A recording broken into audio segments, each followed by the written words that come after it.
For me, part of my like not feeling like I fit in is my grandmother wanted me to have a better life, but I was still living in the place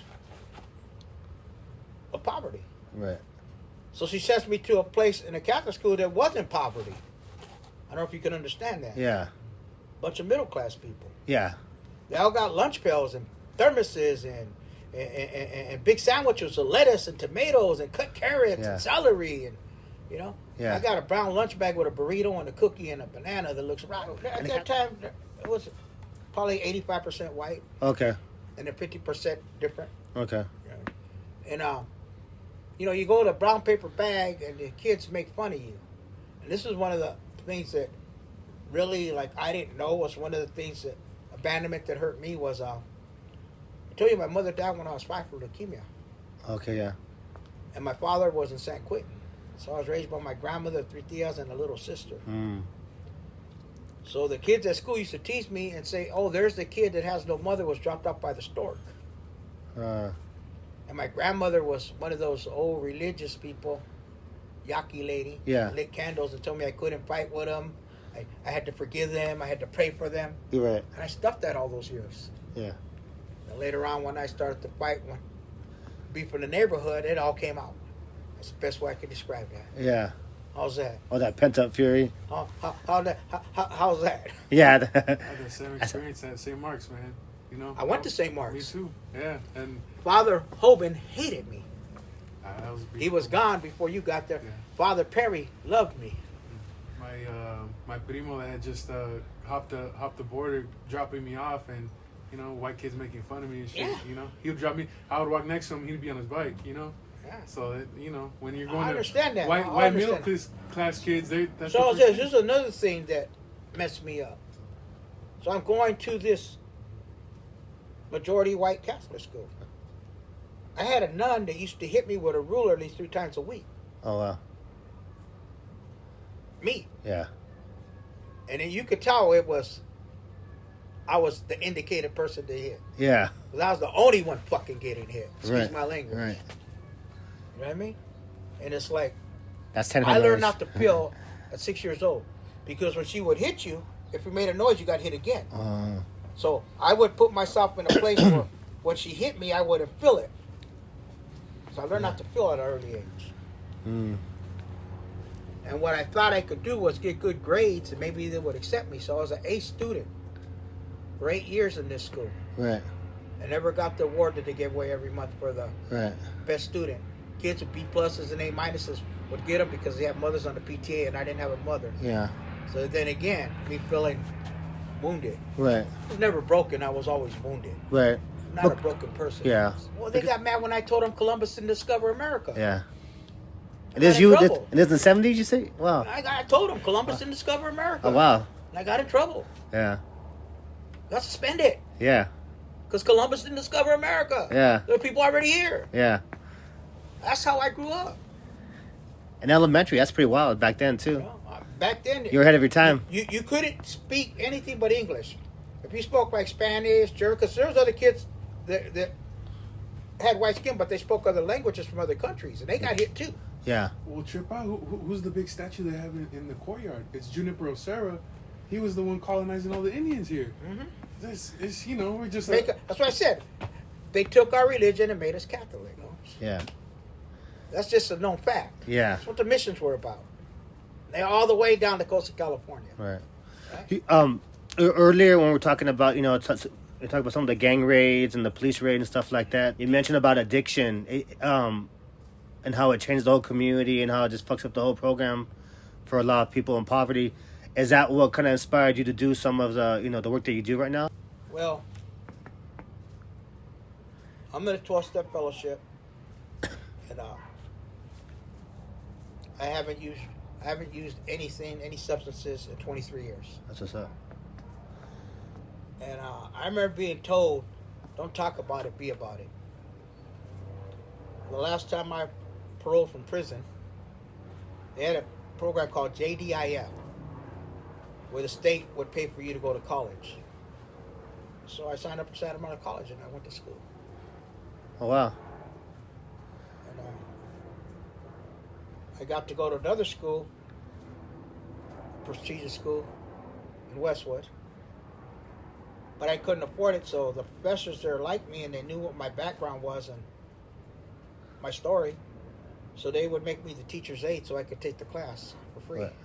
But I couldn't get no credits. But I got the education. Right now, I'm a board member of addictive studies at that school. I've been a board member for 8 years. Wow. You know, remember they said, don't talk about it. I get to sit and argue with some of the things that are done in treatment today. Yeah. And what they're based on. And my title was The Disease of Addiction from the Eyes of an Addict. Yeah. Right, I get to do that today. I've been working in a certain field for 18 years, right? And it's fulfilling. Right. I get making amends to people, right? For all the damage I caused when I was a kid that I didn't know I was causing because I didn't know no better. See, I grew up ignorant. Ignorant means not knowing. Yeah. I didn't know no other way to live. And I'm breaking the cycle. That's what's up. When I was growing up, most of my family, you went to visit them in juvenile hall, camp, the county jail, Center Package Prison. I got 3 grandchildren in college right now. We're breaking the cycle. That's what's up. Right? I got 3 grandchildren in college right now. We're breaking the cycle. Yeah. Right? And it's like, you got to give them a different example. Right? That's what my journey is, to break the cycle, because the heart speaks to the heart, and let my actions speak for me, not my words. Right. Watch what I do, that's who I am. Don't look what I say. Yeah. Watch what I do, that's who I am. So there's three things I'm going to share about. Okay, so I didn't become a gang member and an addict overnight. It was a series of events that caused that. There's a series of events, right, that changed my life. So, my daughter was 17 years old and she was having a baby. And I was wanted, and my picture was in all the police cars on the west side. So, my mother-in-law calls me and tells me, your daughter's having a baby. She's not going to have it until you get there. Mm-hmm. I ain't going to go into all the details Right. of what I did that day. But I ended up at the hospital. I was in the room when she had the baby, under the influence of substances. So I was there, present, but not available, and I don't remember any of it. Wow. My first grandson. My daughter says to the nurse, because my daughter was anemic and she was central, she had to stay in the hospital for a few days. They had to watch her. She said, I want my father to stay with me. Not my mom and my grandma, my father. And I'm thinking, man, I'm wanted. They're going to catch me here. And I had a choice to leave or stay with my daughter. Right. And I stood with her. But I also had to have some dope to get well. Right. And do it in the bathroom, in her room, Right. in my hospital. Okay. So the first night we're sitting there, my daughter tells me, Dad, are you going to do the same thing to your grandchildren as you did to your children? I said, what's that? She goes, I'm going to be 17 and you haven't been home for hardly any of my birthdays. I can't even count how many birthdays you've been home for. And I don't even know you, but I still love you. So that was the first time I felt something in a long time. Your daughter tells you she loves you, but she doesn't know you. I watched my children grow up in photo albums. I was blessed to have a family that kept them in baseball, school, Little League, ballerina, soccer, and they would send me pictures of them. I was blessed like that. Right? But, I remember coming home,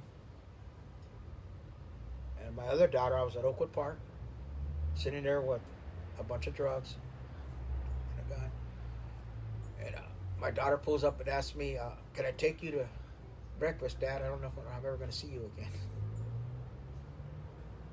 And I had a choice there to take all that shit in her car and put her in jeopardy, or tell somebody to hold it for me. So you know what I did? I put all that shit in the car and I put her in jeopardy.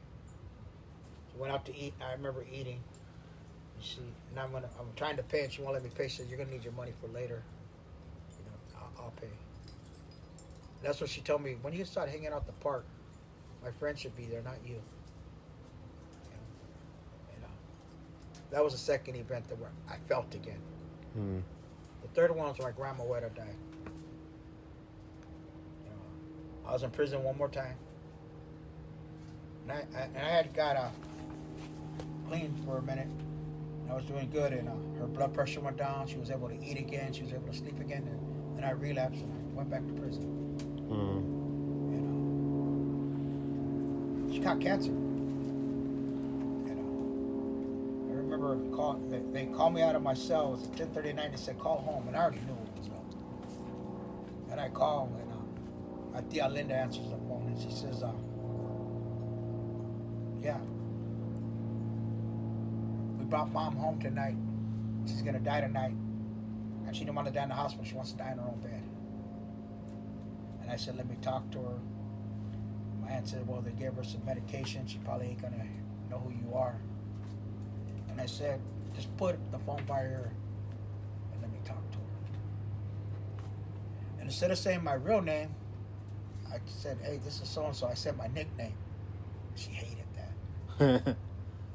And she said, "Ricardo." And I said, "This lady ain't supposed to talk. What's going on here?" When she called me Ricardo, she was serious, and that means you better listen. Yeah. She says, "You'll never see me again. I'm going to die tonight. But I don't want you to cry, and I don't want you to be sad. Watch my children grow up, my grandchildren grow up, my great-grandchildren, my great-grandchildren be born. I'm 82 years old. Most women in life will never get to see this. When you come home, though, I need you to help the family and be in charge of the family. You're the only one I trust." I've been home ever since then. Right. I've been clean ever since then. You know what I mean? 23 years, right? Yeah. So, events. Them are the events that I can tell you that I felt that changed my life. Right. 2 daughters and a grandmother. It was family again. It went back to family. Right. You know, knowing that I destroyed my family in a way that I can never take back, and my living amends to them is not to hurt them anymore. I can't change the facts that already happened, Right. but I don't have to practice them anymore. Right. I can practice something new. You know, my kids can call me, and when I say I'm going to be there today, I'll show up. You know, disease of addiction doesn't care if your father's clean. In the last 15 months, I've had 2 of my children die of fentanyl overdoses. Wow. My youngest daughter, my oldest son. My son just died in May, and my daughter died last year at the end of February. Condolences, yeah. You know, so it's like it hits home, and that's why I like to help young people as much as I can. You know, my heart and my life is dedicated into helping people, give them education on addiction, Yeah. poverty, gangs, education, whatever they may be searching for, and I could give to them. Right. You know, and it's whatever I could give is what I give. Just from your experience, like, what do you think are some of, like, the best ways, just like the average person, family, or neighbors can show up for people who might be, let's say, copping negative, violence, like gang violence or drug addiction? What are some of the basic things that we can cover to help the situation for the better? Again, it goes back to the cycle. You know, you hang around 5 broke people, you're probably going to be the 6. Yeah. There's no answer to that. Yeah. It's been here since the tribes. You said it best. Yeah. How long have the tribes been fighting? It's in our blood. Yeah. Whether we want to acknowledge that or not. Yeah. It's in our blood. Almost. Yeah. It's who we are. Yeah. But taming ourselves is something we can do. Right. And how one of my spiritual friends tells me, you got to get a little Americanized, Holmes. Right? And I laugh. You know what I mean? Yeah. And I said, what's that mean? He goes, well, each generation, right, we lose a little bit of the heritage. Yeah. Sooner or later, we're not going to have the heritage no more. That's what you're talking about, keeping it alive. Right. Right? Throughout man's history, that's happened. Yeah. It's going to happen again. There's nothing we can do about it. But we can tell the stories and we can show pictures, but it doesn't mean that the kids are going to hear it. Right. Because where they're growing up and what they see is who they become. Right. So that's something that we have to come to terms with. Right. Right. Then you got some cultural people that are really into it, right? And they might be able to touch a few people, right? But if you're all caught up in this, you miss what's going on in the world and you get left behind. Mm. You want to be politically red or do you want to be happy? Right. I just want to live a simple life. What's going on in the world today, all the crazy stuff, nothing to do with me. Yeah. Not yet. Yeah. So I just live one day at a time. I enjoy life. As a great spirit would say, one day at a time. Right. I enjoy the nature and the beauty of the air, the trees, the birds, the animals. And humans are animals. Yeah. And I get to just kick back and relax and understand, right? But I'm just a little part of it. Right. The little part I play is up to me. Knowing your history and and all that, and some of the things you've been through. That peace is real. I can hear it in your voice. I worked hard to find this peace. Yeah. And what I had to do I had to work on those demons. The ones of manipulation, justification, rationalization, denial. All those demons kept me trapped for a long time. Right? And they were defense mechanisms I built against society because I didn't want to be hurt anymore. I didn't want to be abandoned anymore. I didn't want no more PTSD that I didn't know was PTSD. I didn't want no more trauma anymore. When you see a homeboy dying in your hands, that's trauma. Yeah. I didn't know that was trauma. I thought that was normal. Right. That was normal. I'll give you something that normal that shouldn't be normal. I grew up in my later years on 7th and Broadway. First house on the corner from Oakwood Park. When they would shoot, that park got shot up a lot. Yeah. Or they shoot at my grandma's house or Cocktail It or whatever, right? Yeah. Everybody just kept watching TV. Nobody, and my grandma would just say, "Who's not home? Call the ambulance, see if he's over there. Just make a check where everybody is at." Yeah. It's outside, stay inside. It was like normal, wasn't like Yeah. It was like normal shit. Yeah, condition. Go make a peanut butter jelly. Yeah. Yeah. Don't go to the window. Yeah. Normal. Yeah. That's not normal for a kid. Yeah. Hear gunshots, you know what I mean? And you still watch TV like it's the TV. Yeah. But that's how it was. Yeah. You know what I mean? It's like, you talked about the environment you grow up is, you go back to the tribes, right? The ones who were born of the tribes of rattlesnakes, kids got bit when they were little for rattlesnakes. Yeah. They threw the rattlesnakes to bite them. Yeah. And they got the venom. So later on, what? They wouldn't get sick when they got back because they know they lived around them. Their immune system is being built then. Right. So it becomes part of their immune system so they don't get sick when they get older. That's facts in history of some of the tribes. You know what I mean? Yeah. I did a little reading. Read a lot of books in prison. What are some beliefs that you had about yourself or your community when you were younger that you don't believe anymore? I'm just a human being, Holmes. I don't need to be prejudiced. I don't need to be racist. Just got to be human. There's two promises in life. One day you'll be born and one day you'll die. And anything you do in between is up to you. I learned that pain is mandatory, suffering is optional, misery is a choice. And if I don't like the way I'm feeling, I should probably stop doing the things that make me feel that way. Because the greatest crime I'll ever commit is to steal from myself and not know anything's missing. Wow, that's deep. How's this? Yeah.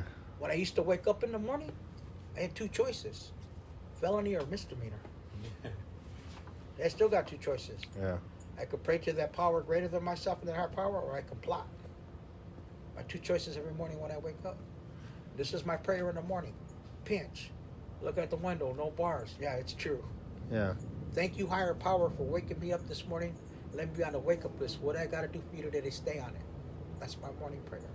My nightly prayer. Thank you, higher power, for letting me make it through this day, not hurting myself and others. If I did, please reveal it to me so I can go make amends. About two prayers. One in the morning, one at night. That's where I get the peace from. That's deep. I'm curious about, you said you're on the board in Westwood over there. Those conversations that you have with Oh, they don't like me. These college people that they're not college people. They're professors. They're addicted. These are the professors. These are the ones who run addicted studies. They run universities. But they supposedly they have all this knowledge, and you're able to bring something that they can never get. This is right? this is what I can bring and they can't. Right. Okay. A medical doctor could not talk about spirituality, or you can get fired. You can only talk about medicine and medical facts. And beyond that, he can lose his license. I'm part of the team because I can speak about it and they can't. So I'm a piece of the puzzle they've been missing for a long time. And how I became a board member is real simple. I went for a hepatitis study because I had hepatitis, so I could make $300. While I was there was a research lady there that knew me and knew my history and knew Nellie, my wife, and she helped her when we had my daughter Rosie, because we were on the methadone clinic and UCLA was running the methadone clinics back then, so she knew me from like 78 and 79. So she told the head specialist, the one who did addictive studies, who started in 69, my story, and I did a few more researches with him for free. And about 4 years into it, he emails me and says, Richard, I want you to send this application to the Gifford School of Medicines so you could be a stakeholder as part of the board and get your name on it, on the researchers. Now, I got my name on 3 researchers throughout the world now. Right. That's like a degree. Yeah. So I say, to him, like, how? They don't even know who I am. So I fill it out. 30 days later, I get an email saying I got accepted. So, I'm a curious person, just like any other. How'd this happen? So I called one of the doctors up I know that I'm pretty close with. He tells me one day you were talking shit in one of the board member meetings to one of the doctors, and he called an emergency board meeting, and in that room that day there was 5 board members that are doctors that you didn't know. And I said, okay. He said, so they had a meeting, and I happened to be in the meeting, and this is what was said. Every time we get a person that's an alcoholic or an addict or in a 12-step fellowship, they come gung-ho. 3 months later, they're agreeing with everything we say, and they're dressing like us. We know Richard for over 4 years. He comes in blue jeans, a recovery T-shirt, and he doesn't agree with shit. Yeah. And he argues with us on every little thing. Yeah. We need him on the team. That's how I got to be on the board. Because I can bring spirituality to it. So my actual title when I do seminars for doctors in schools is The Disease of Addiction from the Eyes of an Addict. That's what I do. That answer your question? Yeah. Thanks. What would you say are some of the most important goals or things that Chicanos or people who have roots on the West Side should focus on as far as like just parties of well-being? It's like real where simple today. We have more rights than ever. Yeah. It's up to us now if we want to use them. You know what I mean? The doors are open for us. Right. So if we don't walk through them, we can't blame anybody no more. Mm-hmm. We can't blame anybody no more because it's not like it was when I was growing up. Right. You can be anything you want to be. Right. And it's education again. If you're not educated on it, you don't know about it, then how do you become part of it? You're still living in the bubble. Right. How do we get people out of bubbles? The question you should be asking. Mm-hmm. Yeah. You know what I mean? You might, and it's hard to start them, like programs with where you have a monthly newspaper where the community gets to write stuff in it. After school things for kids for different cultures, not just yours, but all cultures. That way it's even across the board. You don't discriminate. And go to even other cultures to see what their cultures are, so you don't have to be prejudiced. If you grow up in a certain religion, that's who you become. If I grew up in a Jewish family, I'd probably be Jewish. I grew up in a Muslim, right? I grew up in a Catholic family, and I'm not Catholic. I'll tell you that right now. Yeah. I'm just a human being with a higher power living on this earth, right? Yeah. In the universe, taking my breath and being grateful that I get to take a breath and have the gift of life. Life is a gift. Right. Right? And the present is today. If I was in the prison and I lived the gift of life today, then I don't have to do what I did for several years, exist and survive and pretend to live. Right. Because of all the misinformation I had growing up that looked normal at the time when I was living it. Because I was caught in the vicious cycle of tradition.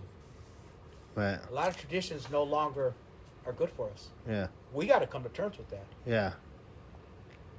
How do you keep the culture alive? It's individual. How do you want to keep it alive? You may want to keep it alive one way. You might want to keep it alive another way. I might keep it alive, right?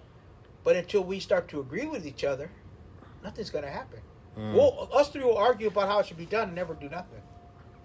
That's our problem. We fight too much with each other instead of get together and do things as a team. Right. That's my big thing that I always go, because I always come back to gentrification, man, and it's kind of sad that. But that's happening everywhere, though. But don't you feel sad that now that trauma isn't there, that, like you said, the corner shootings are normal. Now we don't have that anymore. But now the community's not here no more. So it's like, damn. What changed? People live here.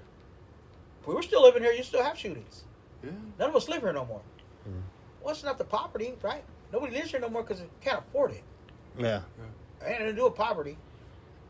Because people can get good jobs today. You make $18 an hour working at fast food right now. Shit. You made that back when we were growing up, you'd be rich. You'd own 5 or 6 of these houses. You know, it's more like this, right? I can't play victim to society. I gotta have grace, right? And I gotta live up to my potential. What's my potential, right? It's real simple. I'm okay with what I have. I'm grateful for what I have, right? And I'll let my actions speak for me, not my words, right? And what you see is what you get. Don't try to figure me out. Watch what I do. That's who I am, right? Right. And I quietly do what I do. And you've already got a pretty good idea of what I do. You know what I mean? And what I do is I quietly, gracefully do stuff because I don't need attention for what I'm doing. Right. When you get attention, then people get jealous, and then they start to what? Mess with what you're doing. Yeah. I quietly ask my higher power to help me help others and stay out of the way. Yeah. Of what? Attention. Because once you get attention, right? I've been offered great jobs to make a lot of money. Yeah. If it was about the money, I wouldn't be working while I'm working now. Right. Right? Money don't make me happy. Watching a young kid get their kids back. Watching a young kid get off of drugs. Watching a young kid go to school. Watching a family get reunited. That's my pay. Yeah. That's the best pay you will ever have in your life. Yeah. Watching another human being be able to love again and get love. And not feel like they're not wanted. And not feel like they don't belong. And feel safe. Right. Right? How do you make another person feel safe? You know, me, it's heart to heart. You know, a lot of people will see me the way I look, and they're like, and once I get to talk, they're like, man, I would have never known, or blah, blah, blah. And it's not even about that. It's my approach and how I talk to you. All right. I won't attack you. I'll communicate with you. I'll give you an example, right? When I engage, I'm looking for an argument. Because I got to be right. When I'm communicating, I'm telling you my feelings. When I'm engaging, I ain't talking about feelings. I'm talking about pride and ego. I had to let the pride and ego and let the heart speak. Because when the heart speaks, right, my spirit's speaking. When the spirit speaks, people listen. Right. When your heart speaks to your heart, you can't deny it. You know, it's like, when my heart speaks to your heart, we become one. That's how we get back together. That's deep. That's how we unite again. If you had a magic wand, what are some things you would fix or change about Venice or the West Side today? Nothing. It is what it is. It wouldn't be what it is without what happened. All of us got our stories, right? Can't take that from us. We lived them, right? Can't take those from us, right? Why? If I would change that, I wouldn't be who I am today. Other people would be able to who they are. It is what it is. Right. I'm grateful that I'm still alive. Right? I'm 61 years old. Right. They said I wouldn't live to be 15. You know, it's like, I'm grateful. Spent a lot of years in California Department of Corrections. I got a lot of education there. Yeah. Just like college. Hmm. And because of the education I got from there, and the education I got from school, and the education I got from the streets, and the education I got from my grandmother, Yeah. who showed me unconditional love, Yeah. that's what makes me who I am today. Yeah. Why would I want to change that? Yeah. Nothing I want to change. Yeah. Does that make sense? Yeah. You know, a lot of people, I would change that. I mean, not from the past, but I mean, like today, like right this very second. Yeah. As far as like what's going on in the I neighborhood. let my example Yeah. change it. I don't need nobody to change anything. I need to change. Mm. It's not about what other people are doing. It's what am I doing to change it. Mm. Remember I told you this earlier. Yeah. Don't talk about it, be about it. Right. Right? You know what? When I got involved with the research, that's a powerful place to be when you get to argue with those doctors. Yeah. Right? But I don't argue with them. I don't engage with them. I communicate with them. So they can understand where I'm coming from. Because I agree with a lot of stuff they say, but I say that's not for everybody. Yeah. Right?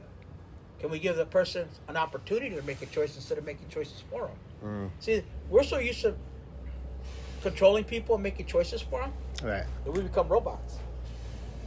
You know, how many kids a day are stuck in the house on a computer and sit outside playing like we did? Yeah.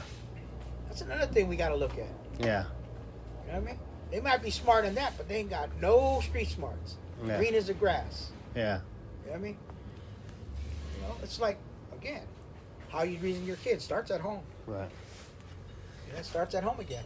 What do you feel is like the depth of the drug problem drug. here, and what can we do? It's not the drug problem of the homelessness. Mental Yeah. health. It's mental health.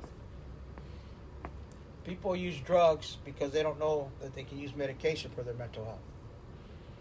A lot of drugs they're using is the same thing that they can get affected by regular prescription drugs. Mm-hmm. Until it doesn't work and the addiction, that becomes important. Now they got an issue on top of the issue. Mm. Most people got co-occurring disorders. They got mental health and addiction or alcoholism and trauma and PTSD. So it's a whole bunch of factors. Yeah. And a lot of people come from other states that are cold to sunny California Right. with dreams to be movie stars, rock stars, billionaires, and then their money runs out. Mm-hmm. You can't afford to live in California, some people. Because what it costs to live in their states ain't nowhere near what it costs to live in California. Oh yeah. And all of a sudden now they're using drugs. Now they're homeless. And now here we go again. Right. Right? And then a lot of people don't know that some drugs wake up mental disorders. They don't help them. They wake them up. As they're waking up these mental disorders, right? People start hearing voices, and then all of a sudden they do crimes. Okay. It's again how you look at things, right? Yeah. Like personally, homeless, mental health, addiction, trauma. I get to work with those people every day. You know, it's not easy and it's not hard. Right. It's not easy, it's not hard. What it is you come from your heart, you do what you can, and that's it. You can't do no more than that. The hardest part is the fundings that they have, right? When they run out, what do you do with the person? You got them halfway there, and now you got no more fundings to take them the rest of the way. Where do they go? Back to where they came from. A lot has to do with funding. Yeah. You know, a lot of agencies will tell you they got this money, but they got rules on how you can spend it. And at the end of the year, the money you don't spend, you got to give back to them. So it ain't like they really gave you all that money. Right. But it looks like it. And that's just the way it is. It's Right. called a business. How's that? They Yeah. made everything a damn business. Right. You know, and, That's helpful. you know, that's just my view. Yeah. You know? No, it's, I mean, you're A lot of people don't like my view, and I don't care. we're in the mix. It's I valuable. get to view the way I view. Mm. You know what I mean? Mm. You know, no. You want to fire me, fire me. You know, I can retire in about 5 more years. I'll go work at Wendy's for $18 an hour. How would you like to be remembered, and what would you say have been your best accomplishments? A father or grandfather died in peace. That's it. And looking towards the future and future generations, what are some of your visions and hopes for your family and from the communities that you're connected to? That my grandkids have successful careers and lives and continue to break the chain. And if you had like just some basic advice and summary for people coming up in the world today, what would that be? Well, Youth coming up. This is what I learned in life. We don't never give advice. Advice is a theory.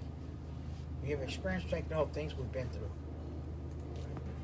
If I haven't been through it, I shouldn't be speaking on it. Right? So I can speak on things that I've been through, but there's other things I haven't been through that are just theories. Yeah. And that's what the problem is for. Everybody gives their theories, and then people believe that shit. They go do it, and it's bad outcomes. If I haven't been through it, I ain't talking about it. Does that make sense? Yeah. It's more like I think the more we educate people on what they need to be educated on, instead of educating them on stuff they don't need to be educated on, the closer we'll get to that goal that you're talking about. Peace on earth with everybody. Where the world can be a little safer. Right. And not so cruel. And have all the madness and the negativity and the air that makes people just have rage. Right. You know what I mean? You know, when you go on the market and there's an old lady and it says 15 items or less and you got 16 and you get mad. Why do you get mad? Yeah. You should be happy that she's still able to get in that line. Yeah. What's one extra item? What's wrong with you? It ain't the old lady. Yeah. It's you. Right. Now, I don't know if that made any sense. No, definitely. You know, I need to check myself, the way I look at people. If I give people that much power, that has nothing to do with them. Yeah. Right? If I give you power, you're living in my head for free. Right. I'm the one that needs help. Yeah. Right? No, definitely. Right. That was the last closing question. Anything else you want to bring up or say or talk about? I just want to say this, man. It's like a little fulfillful life. If the great creator takes me tomorrow, I'll be okay.